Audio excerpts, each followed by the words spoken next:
So I'm thankful to Humayun Saeed. I'm thankful to मेरा भतीजा ही है, इनके वालिद इस मुल्क के सबसे बड़े म्यूजिशियन और म्यूज़िक डायरेक्टर हैं। अजहर हुसैन साहब के लिए बहुत सारी तालियां बजाएं कि जिनकी तरबियत की वजह से यहाँ पहुँचा है। और हुमायूं तो खुद अपनी तरबियत की वजह से पहुँचा है, तो हुमायूं के लिए ज़्यादा तालियां बजाएं। तो एक हमारा म्यूज़िक इंडस्ट्री का और एक थिएटर और ड्रामा इंडस्ट्री का सुपरस्टार। तो ये लीजिए। अस्सलाम वालेकुम एवरीवन। अस्सलाम वालेकुम। अस्सलाम वालेकुम। और अफसा कोमल स्पेशली इस प्रोग्राम के लिए इस्लामाबाद से आई हैं और हमारी टॉप एंकर हैं, इनके लिए भी बहुत सारी तालियां। बहुत शुक्रिया। आदाब कराची। बहुत अच्छा लग रहा है। आज 70वीं आलमी उर्दू कॉन्फ्रेंस में ख़ास बात है, हम हर बार यहाँ पर आते हैं और दुनिया जहान की बातें करके जाते हैं, तो इस बार सेलिब्रेट किया जा रहा है कराची के वो तोहफे जिन्होंने दुनिया भर में पाकिस्तान को रिप्रेजेंट किया और कराची के लिए का फ़ख्र है। आप सबकी तालियों से अंदाज़ा नहीं हो रहा कि आप इतने एक्साइटेड हैं, तो एक बार भरपूर तालियों में इस्तकबाल कीजिए हुमायूं सईद और आसिम अजहर का। कहते हैं कि एक म्यान में दो तलवारें नहीं हो सकती, लेकिन ये उर्दू कॉन्फ्रेंस का ही एजाज़ है कि एक स्टेज पे दो सुपरस्टार्स हो सकते हैं।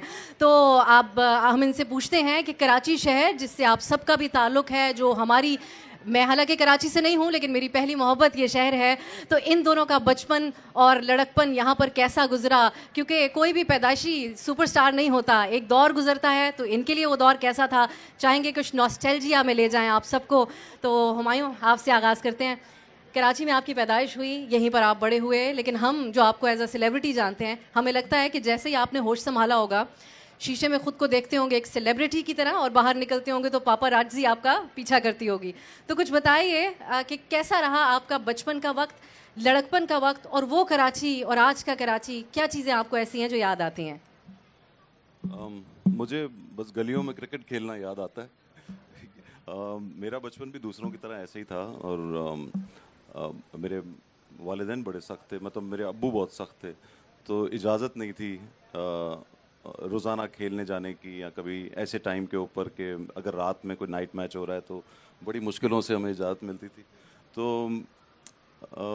कराची देखें, कराची मैं पैदा हुआ हूँ, यहाँ के यहाँ का एक अपना मज़ा है, लेकिन मुझे लगता है कि यहाँ के लोग प्रोफेशनल बहुत हैं, काम काम काम काम, सबको बस काम की यहाँ पड़ी होती है।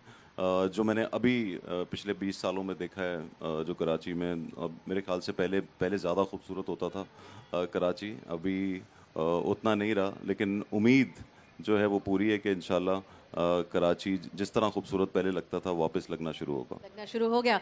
आसिम, आप के दोनों वालिदैन जिनका फ़न और आर्ट से ताल्लुक़ रहा, आपने इल्मी अदबी एतबार से भी बहुत सी एक्टिविटी देखी होगी बचपन से। आपकी वालदा इतनी बड़ी फ़नकार थी, तो आपने यहाँ के वो आर्टिस्ट अपने आसपास देखे होंगे यकीनन अपने बचपन में। क्या ऐसी बातें हैं जो आपकी बचपन की यादें हैं जो आप यहाँ मौजूद लोगों से शेयर करें? बिल्कुल। पहले तो अस्सलाम वालेकुम सबको एक बार फिर से, और आदाब। और मैं सबसे पहले तो शुक्रिया अदा करना चाहता हूँ कि हुमायूं भाई ने मुझे अपने साथ बैठने का इस स्टेज पे, ऑनेस्टली मैं ये हमारे मुल्क के बहुत, दुनिया के हमारे बहुत बड़े सुपरस्टार हैं and it's an honour for me. और मैंने इनसे रिक्वेस्ट की क्योंकि एक्चुअली में मेरा एक कॉन्सर्ट भी है थोड़ी देर में, तो मैंने हुमायूं भाई से रिक्वेस्ट की, तो और ये आई थिंक इन्हीं से मैं कर सकता था, बाकी किसी से करता तो मैं करता भी नहीं रिक्वेस्ट, क्योंकि मुझे पता है कि वो उसको बड़े अजीब तरीके से लेते। तो एक बार मैं चाहता हूँ कि हुमायूं सईद साहब के लिए आप लोग सब तालियां बजाएं प्लीज़। बहुत बहुत शुक्रिया जी, बहुत बहुत शुक्रिया। एक कॉन्सर्ट हम आपसे, मिनी कॉन्सर्ट यहाँ भी करवाएंगे, तो आप लोग अगर आसिम का गाना सुनना चाहते हैं तो तालियां बजाएं। ये क्या बात है हुमायूं भाई? नहीं, ये अच्छा हो गया ना, ये देखो मेरा भी जो सेशन था ना ज़रा एंटरटेनिंग हो जाएगा। मैं बहुत खुश हूँ कि तुम यहाँ स्टेज पे मेरे साथ। बिल्कुल। बट आपके सवाल से मुतालिक, आर्ट्स काउंसिल से आर्टिस्ट बनने से पहले भी मेरा एक ताल्लुक़ रहा है, बचपन से बहुत एक खूबसूरत ताल्लुक़ रहा है, क्योंकि मेरे वालिद साहब अज़हर हुसैन साहब, जो कि आज यहाँ पे मौजूद भी हैं, वो उन्होंने मुझे कभी भी ऐसे स्टेज पे नहीं देखा, लेकिन आज क्योंकि आर्ट्स काउंसिल का इवेंट था, and then of course Ahmad Shah साहब की सरबराही में ये सब हो रहा है। तो अब्बू को मैंने कहा कि आज आप प्लीज़ मेरे साथ चलिए, तो वो आज आए हैं। तो उनकी वजह से आर्ट से और इल्मी सेक्टर से काफ़ी बचपन से ही, मतलब जब मैं स्टेज पे चढ़ा मेरे लिए नया नहीं था, क्योंकि मैं वो कई साल पहले 10-12 साल पहले स्टेज के नीचे से ही सब कुछ देख रहा होता था। और उसी की वजह से काफ़ी आर्टिस्ट से और काफ़ी आर्ट के शायद थोड़े से अदब भी सीखे। तो बिल्कुल बहुत खुशकिस्मत रहा हूँ मैं इस सेंस में। आप लोगों का जो रिस्पांस है वो मैं थोड़ा बेहतर एक्सपेक्ट कर रही थी। तो अब आप ये बताइए कि हम हुमायूं से मेरे पास तुम हो की बात करें या इनका एक और प्रोजेक्ट जिसने दुनिया भर में पाकिस्तान का भी जिक्र हुआ, और वो है द क्राउन। और उसमें लेडी डायना, जिनको कोई नहीं ऐसा शख्स होगा जो ना जानता हो, उनके लव इंटरेस्ट डॉक्टर हसनात का किरदार अदा किया इन्होंने। तो अपना लोहा मनवाया उसमें भी। हुमायूं, आप हमें दोनों में से किसकी बात की जाए? मेरे पास तुम हो की बात करें, क्राउन की बात करें? ओके, क्राउन की बात करते हैं। हुमायूं, ये बताइए कि आपने द क्राउन एक ऐसा प्रोजेक्ट है, दुनिया भर की उस पर नजरें नहीं और पूरी दुनिया में बहुत हिट हुआ। उसमें जब आपको हमने डॉक्टर हसनात के तौर पे देखा तो थोड़ा आपने अपना हुलिया भी तब्दील किया था, एक सिंप्लिसिटी नज़र आई, कुछ शायद वेट भी पुट ऑन किया। क्या तकाजे थे उस रोल के? कैसे आप तक पहुंचा ये रोल? जी, मैं क्राउन का बहुत बड़ा फ़ैन था। मैंने सारे सीजन्स देखे हुए थे। और मैंने सोचा भी नहीं था कि कभी मुझे ये कैरेक्टर जो है वो आगे डॉक्टर हसनात का मुझे मिलेगा। बस मुझे एक कॉल आती है और मैं पहले उसको सीरियस लिया ही नहीं उस कॉल को। मैंने कहा ये पता नहीं कोई मुझसे शायद मजाक कर रहा है। लेकिन जब वो मेरी बात हुई तो मुझे पता चला कि उनको मुझ जैसा बंदा चाहिए। और ज़ाहिर है उसका एक तरीक़ेकार होता है, एक प्रोसेस होता है, ऑडिशन होता है। ऐसे नहीं कि बस उनको एक बंदा हुलिये वाइज पसंद है, जो उसका लुक जो है वो मिलता है, तो लेकिन उसके बाद प्रोसेस होता है एक ऑडिशन का, जो मेरे लिए बहुत नया था। मैंने कभी ऑडिशन दिया हुआ नहीं था। बहुत पहले दिया था जब मैं बिल्कुल यंग, पहली बार जब इस काम में आया था। उस वक्त मैंने हमारे एक इकबाल अंसारी साहब डायरेक्टर होते हैं, उनको मैंने ऑडिशन दिया था और मैं फेल हो गया था। तो मुझे हमेशा डर लगा रहता है, या डर रहता है कि मैं ऑडिशन जो है वो दे नहीं सकता। तो खैर मैंने ऑडिशन दिया और ऑडिशन मैंने दिया और मैं बीमार था, कोविड हुआ था मुझे, कि वो वाले दिन थे। खुद ही मुझे वो कैमरा रख के वो डायलॉग्स जो भी मेरे पास स्क्रिप्ट आया था वो मैंने बोल दिया। और उसके बाद फिर उनको वो अच्छा लग गया। फिर उसके बाद उन्होंने उस लड़की के साथ जो डायना का कैरेक्टर कर रही थी उसके साथ फिर ऑनलाइन जो है वो ऑडिशन करवाया और वो भी ठीक हो गया। और फिर उसके कुछ 15-20 दिन के बाद मैं समझा शायद उनको पसंद नहीं आया या कुछ ऐसे हो गया, लेकिन 15-20 दिन के बाद उन्होंने कहा कि आपका सिलेक्शन हो गया। आई वॉज वेरी हैप्पी और बहुत मज़ा आया। वो एक अलग ही दुनिया है। जिस डिटेल के साथ वो लोग काम करते हैं, उस तरह का काम अगर हमारे यहाँ होना शुरू हो जाए तो मैं बहुत खुश होऊंगा। सब लोग बहुत खुश होंगे। क्या बात है। अब आसिम, हम अपनी गालिबन शायद हम करीब करीब एक ही उम्र के हिस्से में होंगे। तो मेरे बचपन की वो जिंगल्स जो टीवी पे आते थे चॉकलेट्स के और इश्तिहारों के, वहाँ पर आपकी आवाज़ सुनी। फिर जवान हुए तो अचानक से रोमांटिक गाने आए और वही लड़का वही आवाज़ में गा रहा है। अदाकारों में हमने ये देखा कि अगर कोई चाइल्ड स्टार हो तो उसको हीरो मानना बड़ा मुश्किल हो जाता है जब वो बड़े होते हैं, लेकिन आसिम आपका ट्रांजिशन बड़ा स्मूथ रहा। आज की जो नौजवान लड़कियां हैं, अगर वो कोई यहाँ पर तालियों से बता सकें कि यहाँ पर मौजूद हैं तो उनका आप पे क्रश है, हमें तो ये सुनने को मिलता है। तो ये कैसी रही आपके लिए ट्रांजिशन?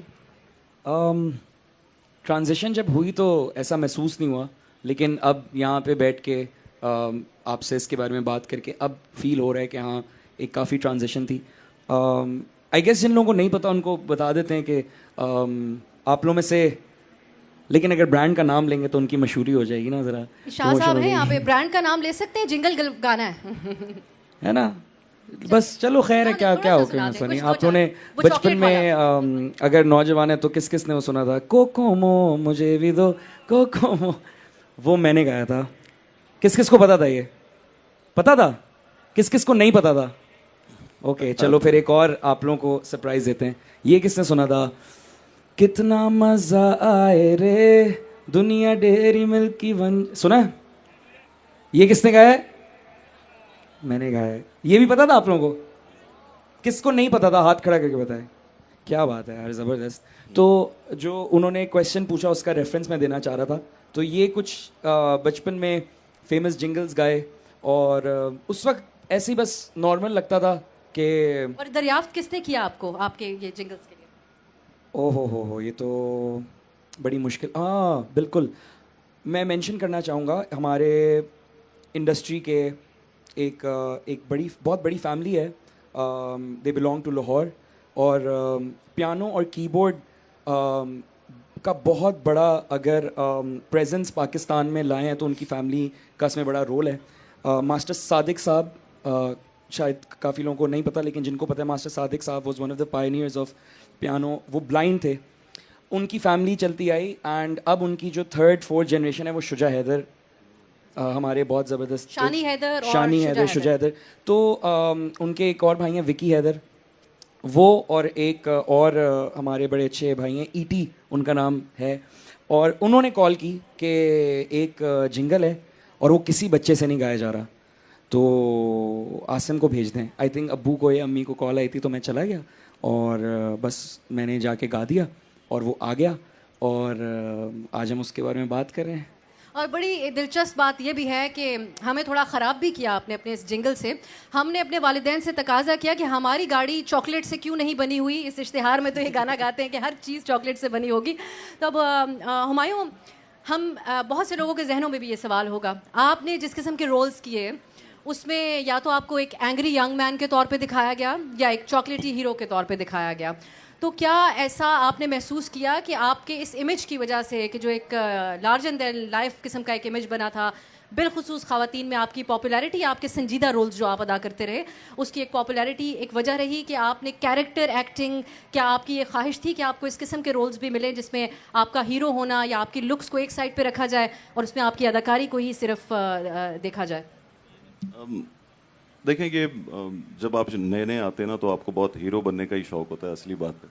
और मुझे भी था और कैरेक्टर्स जिस तरह मैंने किए वो मेरे पसंद के ही थे सब, और काफ़ी सिंपैथी लेने वाले कैरेक्टर्स थे। और आप चाहते हैं कि इस तरह के कैरेक्टर्स करें ताकि लोग आपको पसंद करें। जैसे मेरे पास तुम हो की एंडिंग आपकी ख्वाहिश के मुताबिक तो नहीं लिखी गई थी? मेरी, मेरी ख्वाहिश के मुताबिक थी। आज बता ही रहे हैं। नहीं, ऐसे ही था, ऐसे ही था। आपकी क्या ख्वाहिश थी? मैं इनको बोलता था मार दें मुझे बीच में? नहीं, बीच में नहीं, मतलब आखिर में अच्छा। मार दें। वो बंदा ही इस काबिल ही था वैसे। जिस ऐसा नहीं होना चाहिए ना मर्द हजरात को। नहीं, हाँ, नहीं होना चाहिए ऐसा। क्यों अपने बीवी को इतना तंग रखा होता, ना पैसे देता था ना कुछ था, और वो बड़ा होपलेस सा बंदा था। वो उसको लड़की छोड़ के चली गई थी उसकी बीवी। मैं आपको बता रहा हूँ, उसकी ज़िंदगी में कोई भी आती ना वो दूसरी वाली भी भाग जाती। तो मैंने कहा था इस बंदे को मार दें। और लोगों को बहुत दुख हुआ था, काफ़ी शोर मचा था। मैं सिनेमा में एक्चुअली वो लास्ट एपिसोड देख रहा था तो मैंने नोट किया कि वो ड्रामा ख़त्म भी हो गया, ज़ाहिर मैं उसमें मर गया और ड्रामा ख़त्म हो गया, तो 5-8 औरतें एक लाइन में बैठी हुई थी और सब उठ के जा चुके थे, वो वैसे ही बैठ के रो रही थी। तो मैं उनके पास गया, मैंने कहा मैं यहीं खड़ा हूँ, मरा नहीं हूँ, प्लीज़ आप लोग अब चले जाएं, ड्रामा ख़त्म हो गया और मैं हूँ, अभी कोई ऐसा नहीं मसला। तो वो मेरे ख्याल से वो आज जो जितनी बात होती है उसकी एंडिंग के ऊपर, वो इसीलिए होती है कि मैं मर गया और ये अच्छा हुआ। काफ़ी लोग मुझसे बोलते हैं कि गलत किया, ये एंडिंग ठीक नहीं थी, मगर मैं समझता हूँ कि बिल्कुल ठीक थी। तो इन शॉर्ट एक फिल्मी जुमला भी था पहले, लेकिन उसको अगर हम तब्दील करें आपकी इस गुफ्तगू को सम अप करने के लिए, अगर अफोर्ड नहीं कर सकते हो तो शादी क्यों करते हो, है इजी आप समझते हैं कि यही पैगाम देता है। आसिम, अगर मैं समझती हूँ कि ये जो लोग बैठे हैं और मेरी कई बार रिक्वेस्ट करने के बावजूद मुझे वो एनर्जी इनमें अभी तक नज़र नहीं आ रही, कुछ आप अगर सुनाएं अपना एक मशहूर गाना ताकि कुछ लोगों के अंदर भी जज्बा पैदा हो, अगर आप चाहें तो। मेरे ख्याल से लोग बड़े इंटरेस्ट से सुन रहे हैं। अब और ये एक अच्छी बात है इस अदबी महफिल की। कभी कभार अदबी ये बड़ा एतबार से कमाल है सुन और रहे हैं। बड़े तरीके से सुन रहे हैं, मुझे बहुत अच्छा लग रहा है। और मैं Exactly. आप सब लोगों का बहुत शुक्रिया अदा Exactly. करना चाहता हूँ। मैं अब वो बार बार जो तालियां हैं ना वो वैसे भी ठीक नहीं लगती, वो इसका मतलब वो बहुत अच्छे इंटरेस्ट के साथ वो सुन रहे हैं। मॉर्निंग शो में ठीक लगती है जहाँ पे एक क्यू वाला बंदा होता है। बैठा चले होता भाई है। तालियां, चलो तालियां बजाओ। वो उनको इशारा करता है दूर से कि वरना पैसे नहीं मिलेंगे बेटा, ताली बजाओ। नहीं बिल्कुल, ये तो आप लोग बिल्कुल ठीक कर रहे हैं और इंजॉय करें। अगर बोरिंग लगे हमारी बातें तो फिर आवाज दीजिए, ओए बस कर, इस बात को चेंज कर। बोरिंग लगे तो ताली बजा के बताएं। नहीं, मजाक कर रहा हूँ। लेकिन मैंने इसी वेन्यू पे अभी चंद हफ्ते पहले जो वर्ल्ड म्यूज़िक फेस्टिवल था, आर्ट्स काउंसिल ने जो होस्ट किया था, उसी की हमने क्लोजिंग डे पे परफॉर्म किया था। और यकीन करें, यहाँ पे मतलब इतने करीब से भी बात करने की आवाज़ नहीं आती। तो आई थिंक जब कॉन्सर्ट की ऑडियंस आती है तो वो सिर्फ एक्चुअली शोर सुनने के लिए और शोर मचाने के लिए आती है। और मैं आपको गारंटी देता हूँ कि इस वक्त जो हमारी जितनी भी आवाम यहाँ बैठी हुई है, जितने पेशेंस से, जितने सब्र के साथ वो हमारी बात सुन रही है, उनकी एनर्जी और उनका जो दिल है वो हमारी गुफ्तगू में बिल्कुल यहाँ मौजूद है। आपको मैं बिल्कुल एक ट्रायल दे के बता देता हूँ। 1 2 3 करके आप लोग ज़रूर बताएं तालियों से कि आप लोग हमारे साथ हैं कि नहीं। 1 2 3। तो हमें बहुत कम ऐसी इतनी अदब वाली क्राउड मिलती है जो कि बात को सुने। एंड आई थिंक कि आज वो क्राउड है। लेकिन जहाँ तक बात अगर कुछ सुनाने की रही तो वो बिल्कुल हम कर लेंगे, कोई और ये मसला नहीं। आपकी बात में ऐड करते हुए कि यही बात है जो कराची को और कराची वालों को बहुत ख़ास बनाती है। पूरे पाकिस्तान से मुख्तलिफ हमें इसी उर्दू कॉन्फ्रेंस को मुल्क के मुख्तलिफ हिस्सों में करने का भी मौका मिला, लेकिन जिस किस्म का रिस्पांस कराची के लोगों का होता है वो सिर्फ बात सुनने के लिए आते हैं। सो मैं एक दो इस किस्म के अदबी तरह के सवाल भी आगे हुमायूं साहब से करूँगी, लेकिन आसिम फिर भी आप कुछ गाने को सुनाएंगे। मैं बिल्कुल, क्या क्या सुनना पसंद करेंगे? मैं कुछ गा देते हैं क्या? ऐसा नहीं कहीं कोई है गलत फहमी जो बनी है, खोया नहीं अपनापन एहसास की राह चुनी है। तरसती है निगाहें मेरी, तकती है राहें तेरी, चाहिए पनाह तेरी। ये कैसे मैं बताऊं तुझे, सोती नहीं आंखें में, कटती नहीं रातें मेरी। के ख्वाहिशों के ख्वाबों की बारिशें अज़ाबों की कहाँ गई, धूप मेरे हिस्से के सवाबों। इन दर्द भरे नालों पे कर करम सवालों पे क्यों सितम तेरा तेरे चाहने वालों पे। तरसती है निगाहें मेरी, तकती है राहें तेरी, सुन कभी आहें मेरी। वाह वाह। अब मेरा दिल तो चाह रहा है कि अगर मैं आपसे पूछूं कि मेरे पास तुम हो का कोई डायलॉग आप यहाँ पर बता सकें, सुना सकें। उसका एक ही डायलॉग मैंने बहुत सी जगहों पे सुना है।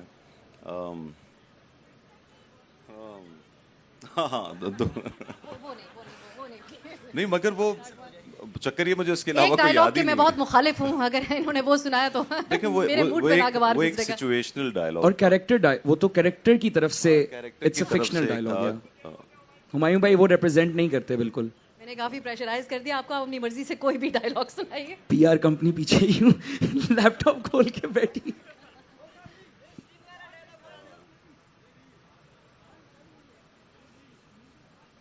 मुझे याद ही, आप कोई और सवाल करें, मैं उसके मैं बाद एक रिक्वेस्ट कर सकता हूँ। मैं एक आइडिया है, बल्कि रिक्वेस्ट नहीं,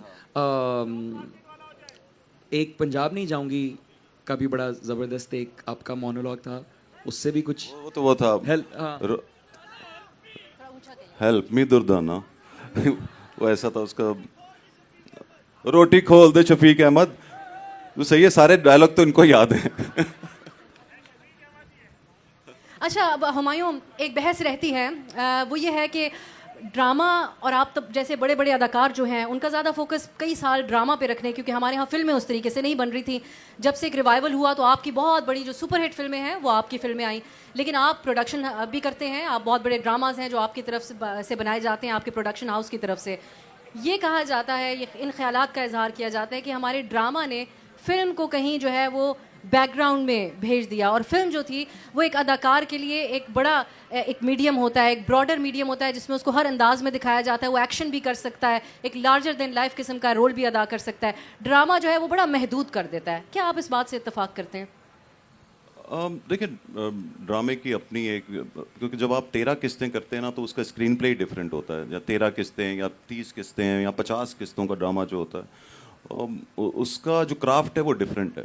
फिल्म आपको 2 घंटे के अंदर सुनानी है, तो जब 2 घंटे में सुनानी है, जैसे ऐड जो कमर्शियल आप देखते हैं वो आपको 60 सेकंड के अंदर आपको सब कुछ दिखाना होता है, इसी तरह फिर तो दोनों चीज़ों में फ़र्क है। मैं फिल्म की वजह से इस फील्ड में आया था। मेरा इंटरेस्ट जो है हमेशा से फिल्म का था। लेकिन यहाँ पे मैंने देखा कि उस वक्त जब मैं आया तो फिल्म इंडस्ट्री ज़रा नीचे जा रही थी। मुझे एक फिल्म मिली जो मैंने की, जो मुझे पसंद आई थी और अच्छी भी थी, इंतहा। समीना पीरज़ादा ने वो डायरेक्ट की थी, वो मेरी पहली फिल्म थी। तो वो फिल्म बहुत अच्छी रही, बड़े तरीके से, बहुत अच्छे स्क्रिप्ट राइटर हैं हमारे, उन्होंने वो फिल्म लिखी थी। बस उसके बाद मैंने देखा कि सिनेमा हॉल्स ही नहीं अच्छे थे, अब वो पुराने हो चुके थे। वहाँ पे लोग सीरियसली आप फिल्म देखने जाते थे, 3 घंटे बैठा नहीं जाता था उन सीट्स के ऊपर।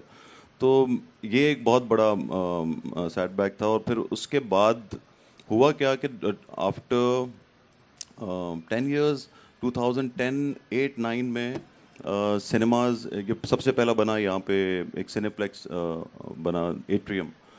और उसकी वजह से आपने देखा कि जो लोग जो सिनेमा जाना छोड़ चुके थे वो दोबारा पढ़े लिखे लोग या अच्छी फैमिलीज भी आना शुरू हुई हैं। सिर्फ ये नहीं था कि पहले तो सिनेमा इस तरह के थे कि उसकी 10 रुपए की अगर टिकट है तो आपको ऑडियंस ही अलग मिलती थी। तो अब हर किस्म की ऑडियंस आना शुरू हो गई।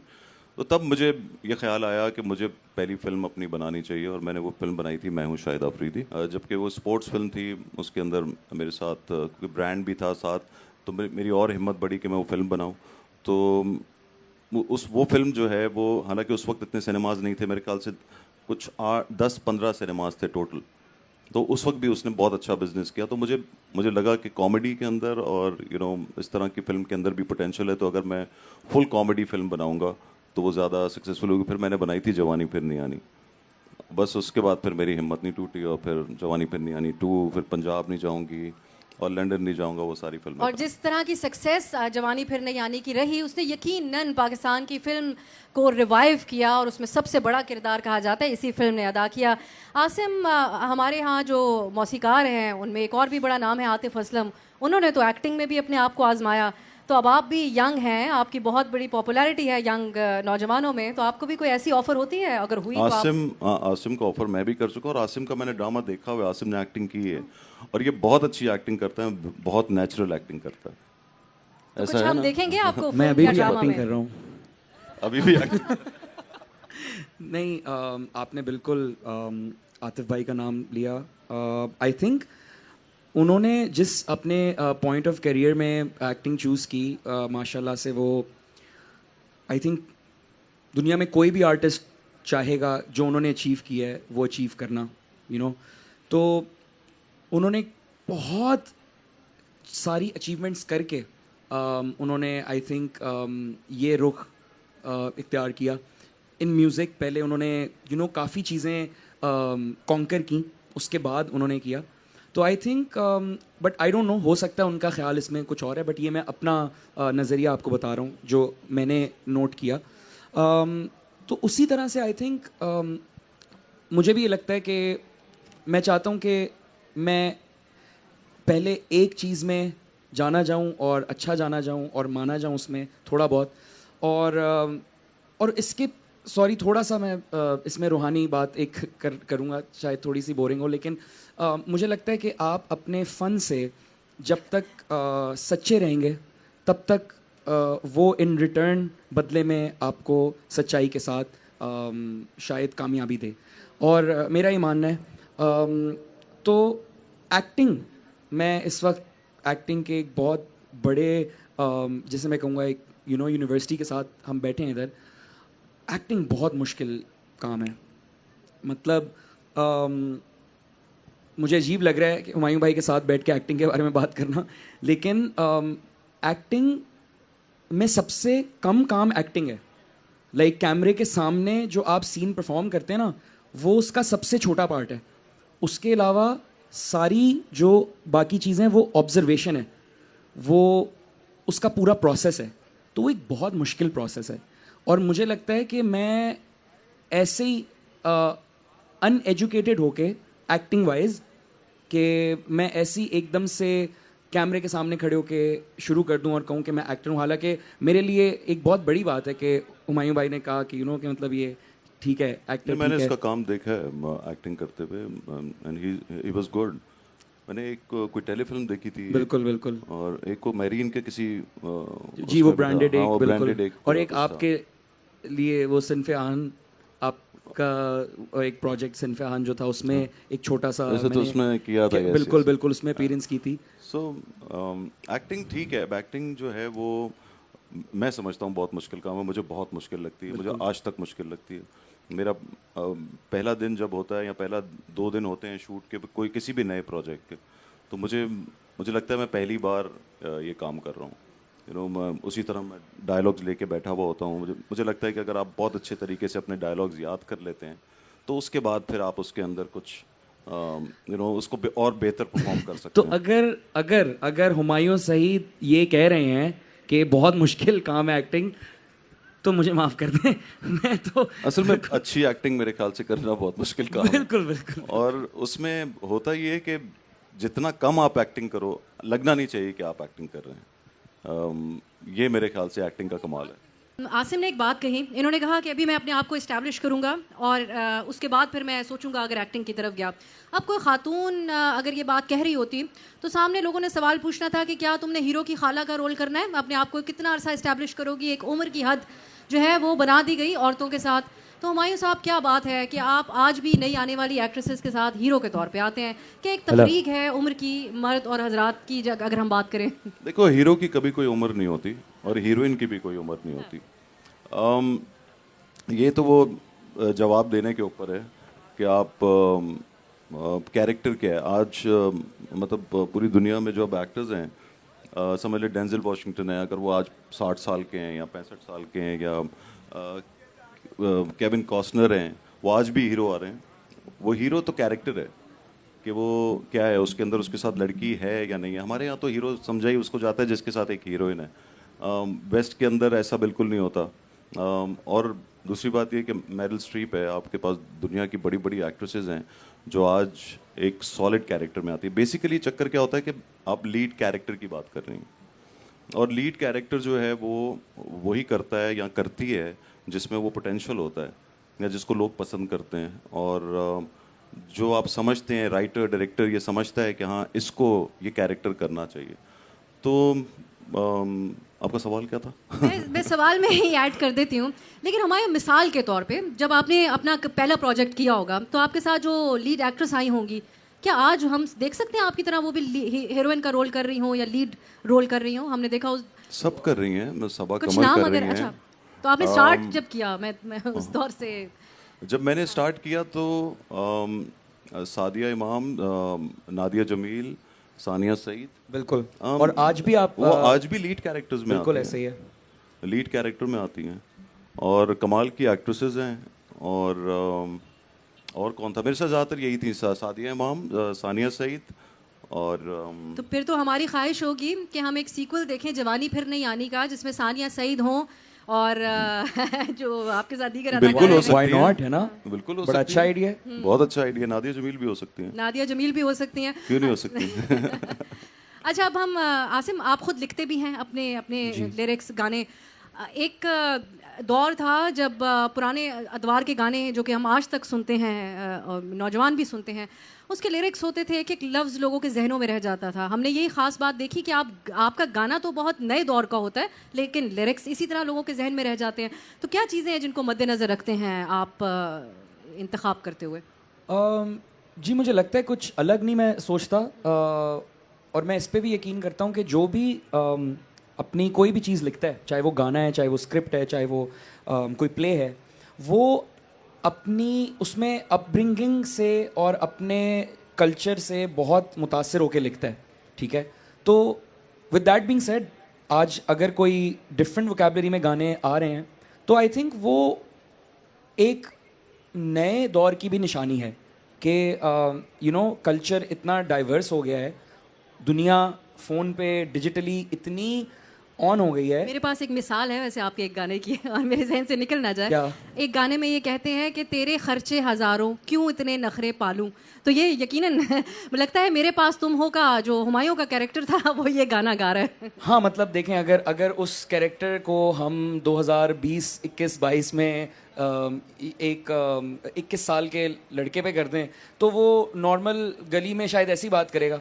सही है, तो हम कोशिश करते हैं कि अपने जो करंट कल्चर है उसकी रिप्रेजेंटेशन करें, रिलेटेबल करें, लेकिन उसके साथ साथ मेरी ये कोशिश होती है कि मैं बहुत थोड़ा मुझे मेरी उर्दू की वोकैबलरी मुझे लगता है मुझे आती है, लेकिन जितनी भी आती है मैं कोशिश करता हूँ कि हर दफ़ा कोई नए अंदाज के लफ्ज़ यूज़ करूँ और तलफ़्फ़ुज़ पे मैं बहुत ख़ास ख्याल रखता हूँ, क्योंकि मेरी वालदा ने हमेशा से मुझे बहुत इस पे सख्ती रखी है।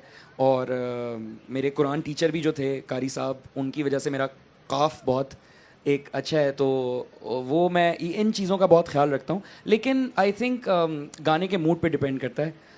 लेकिन मेरी बिल्कुल आपने बहुत अच्छी ऑब्जर्वेशन की। मेरी कोशिश होती है कि सिर्फ नए दौर की बात ना हो। जो गाने मैं सुन के बड़ा हुआ हूँ, जो शायरी मैं सुन के बड़ा हुआ हूँ, उसकी भी थोड़ी सी जो चीज़ मुझे मुतासिर करती है वो मेरे गानों में दिखे।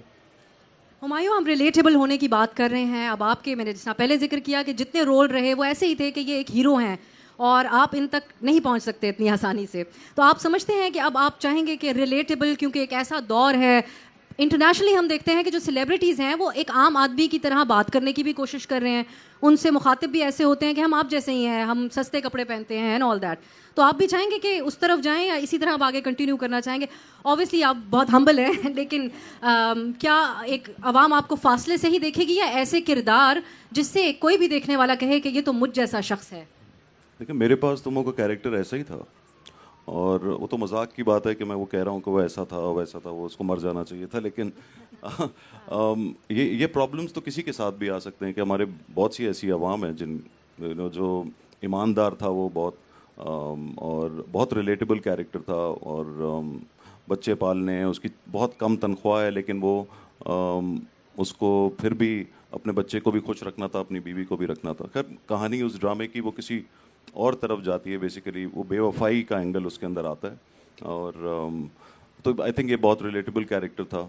और जो फिक्शन की आप बात कर रही हैं, मैं फिल्मों में हम फिर ज़रा लार्जर देन लाइफ दिखाते हैं, और फिल्म को कामयाब बनाने के लिए ज़रा आपको वो लार्जर देन लाइफ कैरेक्टर भी इस तरह से पेंट करना पड़ता है कि वो रिलेटेबल भी लगे, चाहे हम उसमें सिचुएशंस ऐसी डाल देते हैं। लेकिन ड्रामे आजकल सब रिलेटेबल बन रहे हैं, जो घर में जो कुछ हो रहा है, जहाँ जहाँ हर किस्म की कहानी हम अब ड्रामों में दिखा रहे हैं। तो इसीलिए आज हमारे ड्रामे को चाहे इंडिया में हो, पूरी दुनिया के अंदर जितने भी इंडियन पाकिस्तानी रहते हैं, यहाँ पे पाकिस्तान में, इंडिया में बहुत पसंद किया जा रहा है, और ड्रामा अब बहुत बेहतर हो गया। और पहले भी था, पहले ज़रा बहुत डेप्थ से ड्रामा लिखा जाता था। अब मैं देखता हूँ कि क्योंकि बहुत ज़्यादा काम हो रहा है तो उसके अंदर वो वाली डेप्थ नहीं रही। लेकिन कुछ राइटर्स हैं हमारे, चाहे उमेरा हो या खलील साहब हो या और फ़रत इश्तियाक हैं, आफरीदी एक राइटर है हमारे, वो बहुत बहुत अच्छा लिखते हैं। और दूसरे लोग मेरे ख्याल से, क्योंकि इतना ज़्यादा राइटर्स की हमें ज़रूरत पड़ी, एक्टर्स की ज़रूरत पड़ी, तो वो उनका भी लर्निंग प्रोसेस चल रहा है, वो भी अब आगे जाके और बेहतर हो जाएंगे। इसमें भी एक बहस ये होती है कि पहले जो लिखारी थी हमारी, बिलखुसूस हसीना मोइन, नूरुल हुदा शाह साहिबा जो इस कॉन्फ्रेंस में भी शरीक हैं, प्रोग्रेसिव राइटर्स थी, ख़वातीन को पावरफुल दिखाती थी। लेकिन एक आज का दौर है, एक मर्द को भी पावरफुल और इज़्ज़तदार दिखाया करते थे, एक ख़ानदान को चलाने वाला। और जो तस्वुर है हमारे यहाँ, हमारे कल्चर में बिलखुसूस, आप हुमायूं ये महसूस करते हैं कि ये सिलसिला थोड़ा बीच में बदल रहा बहुत है? ज़्यादा हो गया था कि हर जो मर्द था वो जुल्म कर रहा है और औरत पे सिर्फ जुल्म हो रहा है, और वो बर्दाश्त किए जा रही है। लेकिन ये सब अब पिछले कुछ 2-4 साल से 5 साल से बदल गया। बहुत से ऐसे ड्रामाज आए हैं जिसमें बड़ी प्रोग्रेसिव औरतें दिखाती हैं। औरत जो है वो स्टैंड लेते हुए दिखाई है, काम करती है और वो मेहनत करती है, वो अकेली अपनी 5 बहनों को पाल रही है या उनके लिए काम कर रही है। ये सब अब ड्रामों में बहुत ज़्यादा दिखाया जा रहा है। तो मेरे ख्याल से वही होता है, एक टाइम ऐसा आता है भी, लाइक आप लोगों ने, मैं मेंशन करना चाहूँगा सिन्फ़े आहन, एक बहुत ही मतलब एक मॉन्यूमेंटल प्रोजेक्ट था, वुमेन एम्पावरमेंट सेंट्रिक, और वो कॉन्सेप्ट बहुत खूबसूरत था तो मतलब लाइक पिछले 2-4 सालों में आई थिंक नरेटिव अब बदल रहा है, बहुत ज़्यादा चेंज। ज़रूरत भी है। तो वो जैसी आप बात करें वो बिल्कुल ठीक कह रही हैं कि एक टाइम ऐसा आया था, क्योंकि कमर्शियल ड्रामा, कोई एक ड्रामा ऐसा हिट हो गया कि जिसमें औरत रोते हुए रो रही है और उसके ऊपर जुल्म हो रहा है, तो फिर उसको देखा देखी बहुत सारे ड्रामे बने हमने थे। थोड़ा ग्लैमराइज भी कर दिया रोती हुई औरत को, कि रोती हुई ज़्यादा अच्छी लगती है, हंसती हुई इतनी अच्छी नहीं लगती है। लेकिन वैसे आसिफ, आपस की बात है कि औरत को ये देख के बड़ी खुशी होती है जब औरत रो रही होती है, क्योंकि वो रिलेट करते कहती है मेरे साथ भी ऐसा ही हो रहा है। आप जैसे नहीं देखती दो औरतें बैठी हो तो वो आपस में बात कर रही हो, एक रोने लगती है तो दूसरी खुद ब खुद रो पड़ती है। तुम ठीक कह रही हो बहन, तुम बिल्कुल ठीक कह रही हो। तो ये हम इसलिए भी वो ड्रामे बहुत चले थे, और बाकी उनकी रेटिंग भी बहुत आती थी जिसमें औरत रो रही होती थी, और ये पूरा सोच समझ के ड्रामा उस तरह बनाया जाता था। लेकिन यस, अब ड्रामे को चेंज करने के लिए हमने फिर औरत को स्ट्रांग भी दिखाया। ये खुदा की कुदरत है, खुदा ने औरत को ऐसा बनाया है जिसके अंदर जज्बात बहुत ज़्यादा होते हैं, खा वो खुशी के हों या दुख के हों। आसिम, म्यूज़िक की अब अगर हम बात करें, पाकिस्तानी म्यूज़िक कोक स्टूडियो के ज़रिए, आपके गानों के ज़रिए, आपकी वीडियोस पूरी दुनिया में जाती हैं। हमारे पड़ोसी मुल्क भारत में आप लोग एक ऐसा सेलिब्रिटी स्टेटस रखते हैं कि वहाँ के कॉन्सर्ट हों अगर हमारे म्यूजिशियंस के या हमारे ड्रामा आर्टिस्ट के भी, तो शायद वहाँ के लोकल सेलिब्रिटी से ज़्यादा लोग वहाँ पर पहुँच जाएंगे। आप बैनुल अक़वामी सतह पे कॉन्सर्ट्स वगैरह भी करते हैं, आपको यकीनन दूसरे मुल्कों से आपके फैंस मिलते होंगे।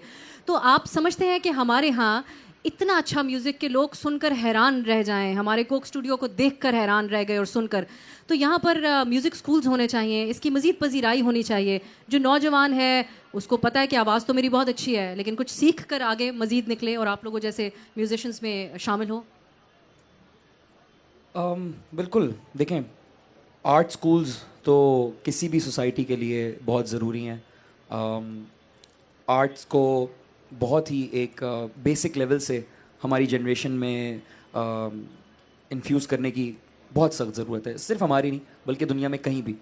और आपके सामने जिन सोसाइटीज़ और जिन कल्चर्स में ये होता है उनकी प्रोग्रेस आपके सामने है, और जहाँ पे ऑप्रेस किया जाता है आर्ट को वहाँ पे भी मुश्किलात आपके सामने हैं।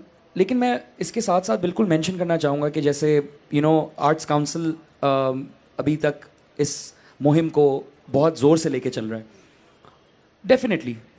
बट इसके अलावा मैं इस पे अगर बात करूँगा तो ऑब्वियसली कुछ दुख की बात भी होगी, कुछ डिसअपॉइंटेड बात भी होगी, लेकिन जहाँ तक सवाल है बिल्कुल होना चाहिए। लेकिन उसके साथ साथ हमारे पाकिस्तान, एक बड़ी खूबसूरत और फ़नी बात है कि पाकिस्तान का आर्ट, मुझे लगता है, और इवन कोई भी स्किल पाकिस्तान की, राइट, चाहे वो क्रिकेट हो, चाहे वो आर्ट्स हो, चाहे कोई भी हो, वो दुनिया भर में इस तरीके से शाइन भी मुझे लगता है इसलिए करता है क्योंकि वो रॉ होता है, क्योंकि हम इतनी मुश्किलों से आगे आए होते हैं, हम इतने लोगों के ना सुन के और इतनी लोगों की रिजेक्शन के बाद, इतने मरहलों के बाद हम वहाँ तक पहुँचते हैं कि जब हम वहाँ पहुँचते हैं और हमारा आर्ट निकलता है तो वो वाकई दुनिया को अमेज़ कर देता है। तो ये वाकई एक बहुत ही, इस मुल्क का जो स्किल लेवल है ना, वो एक अजूबे से कम नहीं है कि जितनी भी इस पे सप्रेशन होती है उसका आर्ट उतना ही ज़ोर से बोलता है। बट देन अगेन, ये मैं ये नहीं कहूँगा कि बहुत अच्छी बात है, ये एक डिबेटेबल बात है, और स्कूल होना चाहिए, बिल्कुल होना चाहिए, ऑफ कोर्स होना चाहिए।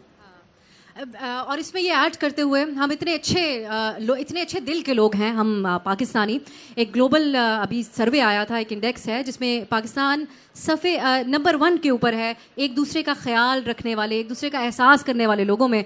तो यकीनन ये तो है कि हमारे दिल इतने अच्छे हैं और इतना रॉ ये टैलेंट है जो लोगों तक पहुँचता है तो लोगों को दिलों में पहुँचता है। अब हुमायूं, आपका एक और कमेंट ज़रूर, मैं इस पे जो जो आसिम ने बात की उसके बाद आप लोगों के क्लोजिंग कमेंट्स होंगे, क्योंकि मुझे इशारा दे दिया क्या कि अब हमें क्लोज़ करना है सेशन। जो आसिम ने बात की, हम बड़े मुख्तलिफ अदवार से गुजरे हैं और आपका भी जो एक्सपीरियंस है उसमें आपने देखा जो मुल्क की सियासी हालात रहते हैं उसका भी एक बड़ा असर रहा। जो अदवार पाकिस्तान ने देखे, कंजर्वेटिव माहौल भी बना, उसमें कहानी कहना बहुत मुश्किल हो गया था। आज के दौर को निस्बतन क्या आप बेहतर कह सकते हैं, जहाँ स्टोरी टेलिंग की बात हो, कि हम किसी भी तरह की एक कहानी दिखा सकते हैं, लिबास पहना सकते हैं, मॉडर्न भी दिखा सकते हैं, और एक एम्पावर्ड औरत या मर्द भी खुलकर हम उसकी कहानी बयान कर सकते हैं। ये बेहतर दौर है आज का, या पहले भी कोई अच्छे अदवार आपने देखे इस सिलसिले में? नहीं, मेरे ख्याल से पहले मुझे लगता है कि कहानियों के लिए ज़्यादा आज़ादी थी, मुझे तो ऐसे लगता है। और अभी जो है वो काफ़ी हद तक सेंसर का काफ़ी दबाव होता है। लेकिन लिबास जहाँ तक है वो तो मैं समझता हूँ कि वो ठीक है, ऐसा ही होना चाहिए कि आप इतनी आपको छूट नहीं होनी चाहिए कि आप हर किसी भी किस्म का लिबास दिखा दें, लेकिन कहानियों की छूट ज़रूर होनी चाहिए। और मुझे अच्छा लगता है कि जब हमारे यहाँ तो हम जो मियाँ बीवी भी दिखाते हैं तो उसका भी हाथ पकड़ने में, लेकिन मैंने देखता हूँ कि हालांकि पूरी दुनिया बहुत आज़ाद है, सब है, लेकिन वो हमारी इसी बात को बहुत उसकी तारीफ़ करते हैं। जैसे इंडियन बहुत से मेरे दोस्त हैं, कहते हैं हम ड्रामा देखते हैं यार, हम फैमिली के अंदर बैठ के देखते हैं और हम ये फील करते हैं कि आप लोग बगैर हाथ लगाए भी वो इमोशन पूरा दे देते हैं। तो ये एक मेरे ख्याल से अच्छी बात है। और मैंने रिसेंटली ना हुमायूं भाई ये पड़ोसी मुल्क से बहुत ज़्यादा कमेंट सुना है कि यार आप लोगों का आर्ट और आप लोगों के ड्रामा स्पेशली हमें इसलिए इतने पसंद आते हैं क्योंकि हम अपने हर फैमिली मेम्बर के साथ बैठ के उसको कंफर्टेबली देख सकते हैं। सो आई थिंक ये एक और पाकिस्तान हमारा एक बड़ा ये सक्सेसफुल अचीवमेंट है, वही वाली बात कि बिना कोई बाउंड्रीज तोड़े फैमिली सेंट्रिक कंटेंट की बिना कोई बाउंड्रीज तोड़े अगर हम वो इमोशन ऑडियंस तक पहुंचा रहे हैं तो ये बहुत बड़ी बात है। हाँ, कहानियाँ इस किस्म की ज़रूर हैं, कुछ ऐसी हैं जो सब आप नहीं दिखा सकते, उसकी ज़रा सी रोकथाम होती है। कभी कभी हम सोचते हैं कि हम ये इस कहानी को दिखाएं या इस कहानी को दिखाएं, मैं उसकी डिटेल में नहीं जा रहा, लेकिन वो ज़रा उसके ऊपर सख्ती आ जाती उस है। पे आ जाती है। सेंसरशिप है, जो मीडिया से ताल्लुक़ रखते हैं वो भी अच्छे तरीके से जानते हैं। सेल्फ सेंसरशिप भी एक चीज़ है, वो भी हम सब बेहतर अंदाज में जानते हैं। क्लोजिंग कमेंट होगा आसिम, कराची के लोगों को एक पैगाम दीजिए और बिलखुसूस नौजवानों को। हो सकता है हमारे सामने जो ऑडियंस है इनमें एक ऐसा ही मुस्तकबिल का सुपरस्टार भी मौजूद हो जो आपकी बात सुने और उसमें वो कॉन्फिडेंस आए कि वो भी खुलकर अपना जो आर्ट फ़न का मुजाहरा करना शुरू करे। आपका नौजवानों के लिए क्या पैगाम है? बस एक ही पैगाम है कि ख़ुद को और अपने आगे आने वाली जनरेशन को टॉलरेंस सिखाएं, एक दूसरे के लिए सब्र सिखाएं, एक दूसरे की राय के लिए, एक दूसरे की ओपिनियन के लिए। हो सकता है आपके साथ वाले की जो राय हो या ओपिनियन हो वो उससे आप इख्तलाफ करते हो, लेकिन उसका ये मतलब नहीं है कि हमें उससे दुश्मनी कर लेनी चाहिए। तो बस मेरा मैसेज ये है, क्योंकि जब ये होगा तब यकीन करें सोसाइटी हमारी और ज़्यादा अमन और प्यार से भर जाएगी। हुमायूं, आप क्या पैगाम देंगे? मैं एग्जैक्टली एक्चुअली यही कहने वाला था। क्योंकि मैं जो सब्र जो है ना, मैं देखता हूँ कि ये उसकी बहुत कमी है हमारे नौजवानों में। जो मैंने देखा है कि यहाँ इवन गाड़ी किसी को लग गई है, किसी ने गाड़ी मार दी है, तो मैं देखता हूँ कि फ़ौरन बाहर निकलते हैं, चाहे वो नौजवान हो या बड़े हों या छोटे हों। मैं देखा है कि वो मरने मराने पे आ जाते हैं और पूरा ट्रैफिक रोक देंगे और एक दूसरे को गालियाँ देंगे। मेरे ख्याल से एक्सीडेंट होता है। तो जो भी आप, कभी मेरे साथ भी ऐसा हुआ है कि मेरी गाड़ी किसी ने पीछे से मारी। 1 मिनट के लिए आता है गुस्सा, लेकिन मेरी कोशिश होती है कि मैं बिल्कुल बाहर निकल के लड़ने ना लगूं, बल्कि उल्टा उसको भी पूछता हूं कि भाई तुम ठीक हो कि नहीं हो। तो मेरे ख्याल से पेशेंस और सब्र जो है वो इस चीज़ की कमी है हमारे यहाँ। टॉलरेंस का, सब्र का और तहम्मुल का पैगाम दिया। पाकिस्तान के 2 सुपरस्टार्स आपके सामने मौजूद थे, इनका तालियों से इनको रुखसत कीजिएगा। बहुत बहुत शुक्रिया जी आप लोगों का इतने सुकून से हमें सुनने का। सॉरी हमारे पास वक्त ज़रा कम था, हमने जाना था तो इसलिए हम साथ बैठ गए। एंड थैंक यू भाई। Thank you. नहीं थैंक यू। मेरे साथ स्टेज मेरे साथ आप हैं, मेरे साथ मेरे पास तुम हो। आपकी आमद का बहुत शुक्रिया। मैं एक बार और इधर आ जाओ भैया, इधर आ भाई। बहुत शुक्रगुजार हूँ। अरे भाई तालियां बजाओ मेरे लिए आसिम कह रहा है यार। देखो मैं चाहता क्या था आसिम, तुम्हारे अब्बा भी वहां बैठे हुए हैं और आज सुबह भी उन्होंने तुमको कोई नसीहत की थी यहाँ आने से पहले, सही है। उर्दू ज़बान से, अपनी सकाफत से, अपनी तहजीब से हमारे नौजवान दूर होते जा रहे थे क्योंकि ज़बान की पैकेजिंग ठीक तरीके से नहीं हुई थी। मैंने जब इन्हें तुम्हें बताया इनको कि आसिम अजहर का तुम्हें गाना बहुत पसंद है, कह रहे हाँ, तो मैंने कहा पश्तो में थोड़ी गाता है, उर्दू में गाता है। हुमायूं मेरे पास तुम हो, खुदकुशियाँ करती हो, उर्दू ज़बान वो बोलता है। और माहिरा खान क्या कर रही है, उर्दू ज़बान बोल रही है। तो जितनी उर्दू ज़बान की तरवीज मेहदी हसन खान साहब ने की है, इकबाल बानो ने की है, फरीदा खानम ने की है, हमारे एक्टर्स ने की है, हमारे सिंगर्स ने की है, पूरे ग्लोब पे इस ज़बान को पहुंचा दिया है। तो इसलिए मैंने नौजवानों के रोल मॉडल लाने शुरू किए और उससे हज़ारों नौजवान अट्रैक्ट हुए अपने लिटरेचर की तरफ, मुशायरों की तरफ। तो मैं बहुत शुक्रगुजार हूँ हुमायूं, जब बुलाया तुम आते हो। और ये मसला ये है कि अब तुम एक ऐसी जगह पहुँच गए हो, तुम्हें पता है कि तुमने एक ऐसा शो भी किया जो दुनिया का मकबूल तरीन, इंग्लैंड में तुम करके आए क्वीन, फिर तुम्हें अवार्ड्स मिले। आसिम हमारा पहले कवर गाता था, ये जस्टिन बीबर था हमारा, लोग समझते हैं जस्टिन बीबर है। सो आप लेकिन तहजीब जो इसके घर से निकली, इसकी अब्बा नहीं इसकी अम्मा भी शुरू से हमारे साथ थी। तो मकसद क्या है कि अगर आप लोग मेरा हाथ नहीं पकड़ोगे तो जो हमारा ख्वाब है कि इंटेलेक्चुअल जो देखें, एक होता है सरमाया, एक होता है एक इंटेलेक्चुअल सरमाया है, उसको भी हमें इकट्ठे रखना है। और कल्चरलेस जो सोसाइटी है वो मुल्क सरवाइव नहीं कर सकता। सकाफत तो आप लोग हमारे इंटरनेशनल सुपरस्टार हैं, आप लोग आए और हमेशा आए। अभी तुम जब आए थे 50,000 लोग थे, इसमें 20-30 हज़ार बाहर थे, तो ये तो मैं देखने आए थे, आज तुम दोनों को देखने आए। तो बहुत बहुत मैं शुक्रगुजार हूँ हुमायूं तुम्हारा। और अफसा कोमल, तुम्हारा भी बचपन में सही नाम रखा गया था, तुम्हारा भी बहुत शुक्रिया। सर हाथ हिला दो इनको। और जस्टिन बीबर का जरा सा गुनगुना के चल। इतनी उर्दू की बात की और एंड पे कह रहे हैं जस्टिन बीबर का कुछ गुनगुना दो यार, ये क्या बात है। बहुत शुक्रिया सबका, आप सबका बहुत शुक्रिया, थैंक यू सो मच। एक दफ़ा अपने लिए प्लीज़ आप लोग तालियां ज़रूर बजाइएगा, थैंक यू, बहुत शुक्रिया। लगा के शर्त वो जिंदगी की फिर कोई, जो वादे कर दिए ना होंगे हम जुदा कभी, जो वादे कर दिए ना होंगे हम जुदा कभी। ओ मेरे यारा तेरी यारियां दिल की सदा, मेरी खुशियां तू सारियां होंगे ना जुदा, दिल का दिल से हुआ है अहद वफा।